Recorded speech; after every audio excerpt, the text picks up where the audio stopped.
What's up, guys? Welcome back to my channel, and if you're new here, then welcome to our little corner of the internet. And if you're not, do you notice something different? We got upgrades on the cat ears. They glow in the dark now and they're wireless, and I am very excited about it. It's a new chapter for the channel. New cat ears, new me. Who dis? Today we're going to be watching a video titled George Washington's Obsession They Don't Teach You About. Without further ado, let's see what this video is about. We'd like to thank Morgan & Morgan for supporting PBS. It feels like we know basically everything about George Washington. He's probably the most famous man in the country. But even after all these years, there's one question that historians have failed to answer conclusively. What did George Washington really think about slavery? His record is full of contradictions. As president, he passed laws that upheld slavery and others that limited it. He mused about a plan to abolish slavery while also profiting as the fifth largest enslaver in Virginia.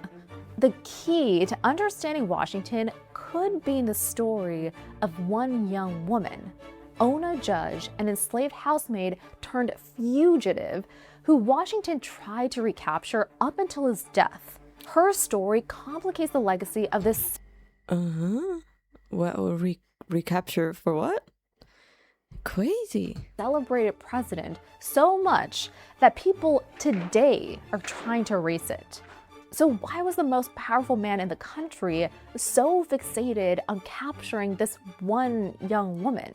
I'm Hernie Bott, and this is In the Margins.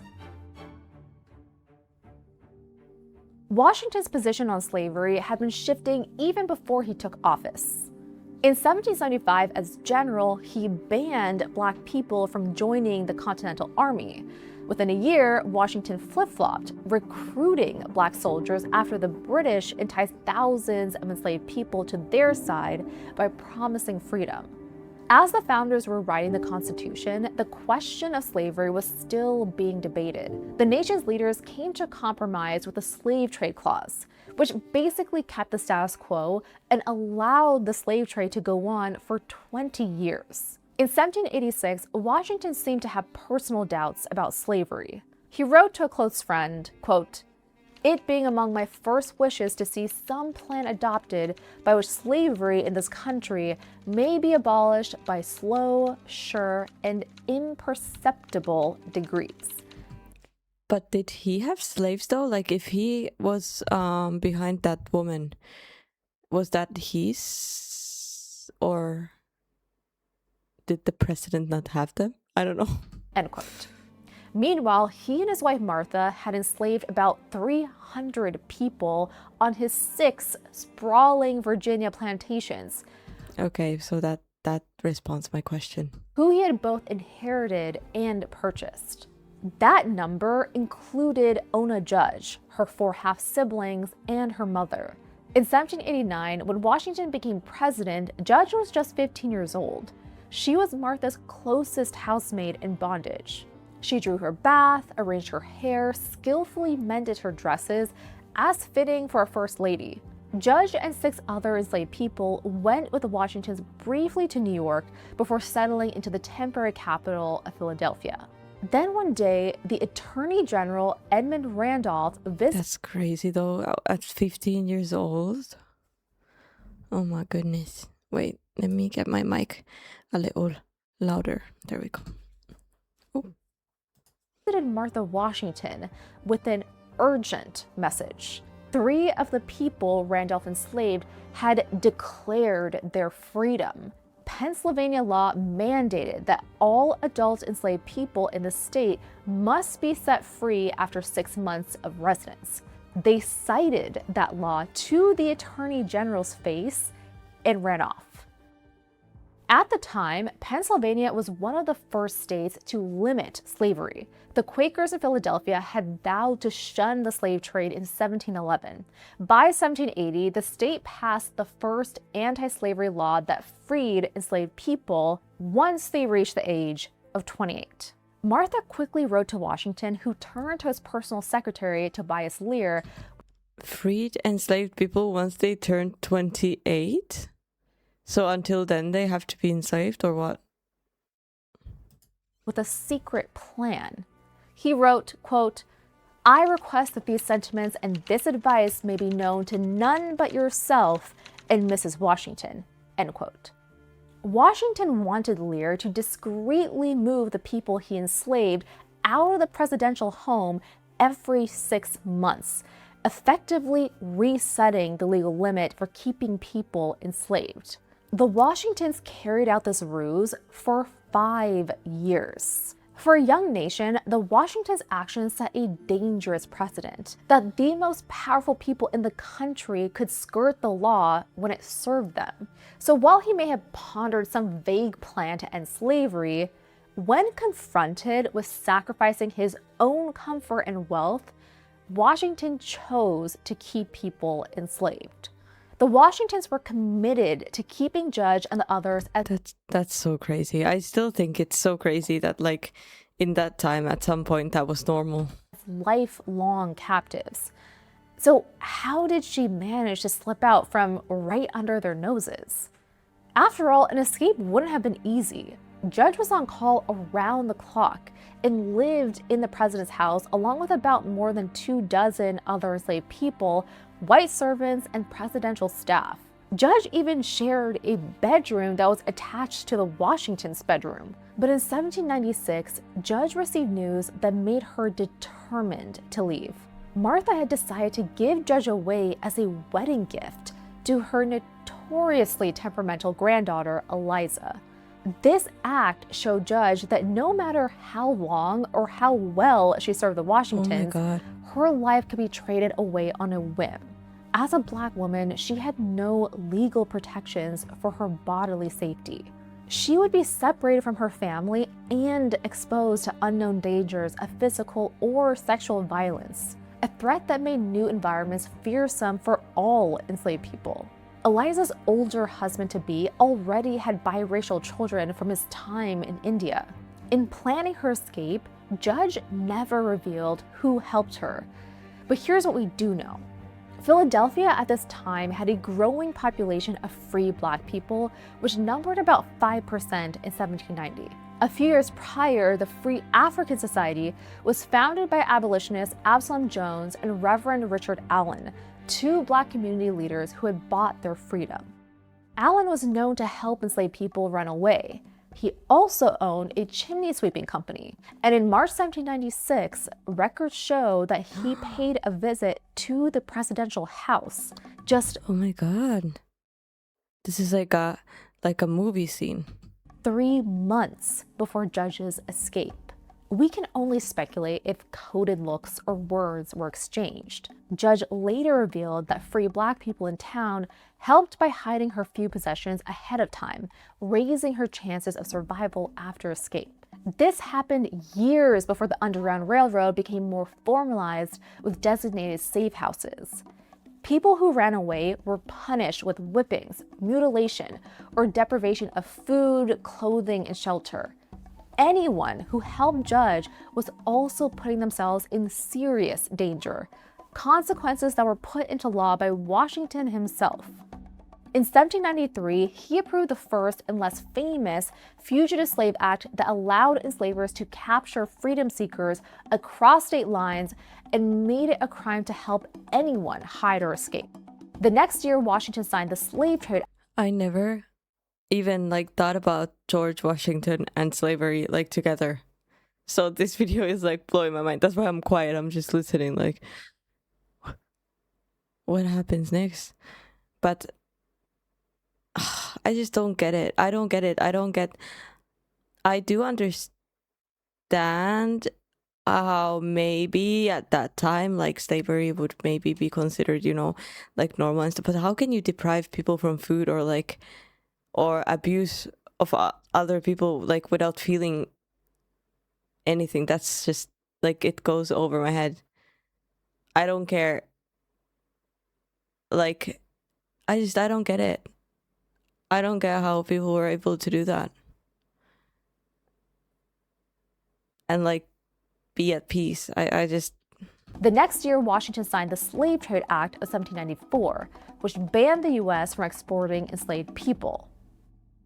On May 21st, 1796, at 22 years old, Judge disappeared into the night as the Washingtons ate supper. This was one of the only times of day when she wasn't waiting on them hand and foot. Judge headed to the ports. One historian says she likely wouldn't have known where she was headed and who would meet her, a safety measure for everyone involved. Ultimately, Captain John Bowles took Judge on board his cargo ship, which was carrying molasses, potatoes, and coffee, all headed north to Portsmouth, New Hampshire. To protect Did she leave alone though and left her family behind? the captain, Judge didn't reveal his identity until more than 10 years after his death. 2 days after Judge escaped, the Washingtons put out an ad offering a $10 reward for her return. Absconded from the household of the President of the United States on Saturday afternoon, Ona Judge, a light mulatto. His personal writings reveal his anger at what he called Judge's ingratitude and Martha's considerable desire to have her back. Judge stayed hidden from Washington until he received a letter from Elizabeth Langdon of Portsmouth.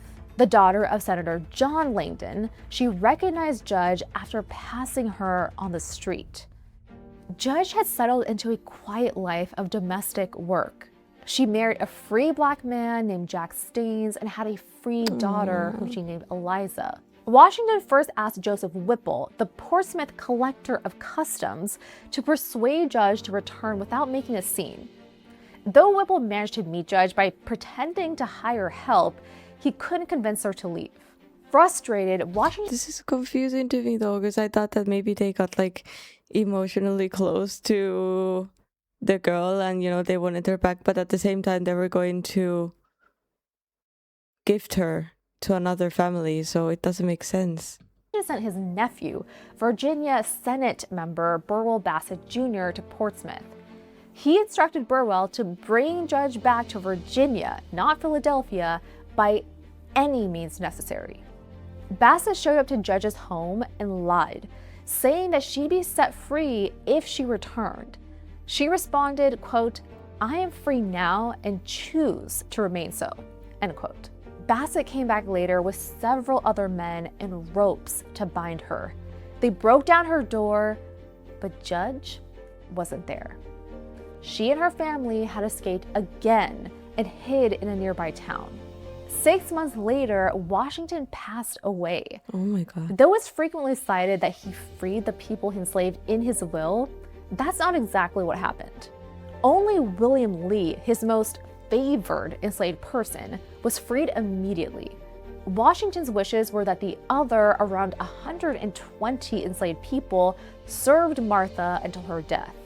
Martha finally freed the remaining enslaved people at Mount Vernon in 1801. Some historians say she feared for her life after a mysterious fire and rumors of poison, while other historians suggest she grew tired of the financial burdens of keeping people in bondage. What did Judge think of her former enslavers? She didn't disparage them directly, but as a deeply religious woman, Judge offered the observation that she never heard Washington pray, and that, quote, "Martha read prayers, but I don't call that praying," end quote. Judge ultimately outlived the Washingtons, as well as her husband and 3 children. When she passed away in 1848, she had lived through decades of change as pro-slavery and anti-slavery advocates battled in court and in the public sphere. The same year that Washington died, a group of Black Philadelphian leaders petitioned the government to end the slave trade and repeal Washington's Fugitive Slave Act. We can trace this lineage of organized resistance in the Black community even to today. In January 2020, I feel like I'm being so quiet throughout this video. I don't know what to say to this, honestly. But this is crazy. Did you guys know about this? Is this because I never even thought about it. I don't know. I feel like it's kind of crazy. the National Park Service was ordered to remove an exhibit about the enslaved people in Washington's house as part of the executive order on restoring truth and sanity to American history. Outcry from the public was swift. Just 1 month later, a federal judge ruled that the exhibit be restored. The judge wrote, quote, "This court is now asked to determine whether the federal government has the power it claims to dissemble and disassemble historical truths when it has some domain over historical fact. It does not," end quote. Ona Judge is part of that historical record. Her story reveals that Washington was unable to resolve the contradiction between freedom, the ideal he fought for white Americans, and slavery, the institution he clung to for enslaved Africans. As the nation searched for its identity, Washington was hugely influential as the first president and remains so as we examine his legacy 250 years on. Perhaps the lesson lies in looking not just at Washington's life, but also the people who challenged him, like Ona Judge and the Free African Society. She was born into bondage, yet she was willing to stand up against the most powerful man in the country to claim her most important ideal: freedom. Thanks again to Morgan & Morgan for supporting PBS. Morgan. This is crazy. Someone needs to make a movie about this. The rest of it is just the ad. What a brave woman, honestly. I don't know, it's so it's so hard for me to even imagine like a world like that where like that would happen, that it's just really hard to kind of imagine like these types of situations. But it's crazy. It's crazy. Thank you guys for joining me for this video. I really hope you enjoyed watching it, even though I was pretty quiet throughout it. Please leave your thoughts in the comments below. Leave a like, subscribe if you haven't yet, and I'll see you guys in the next video.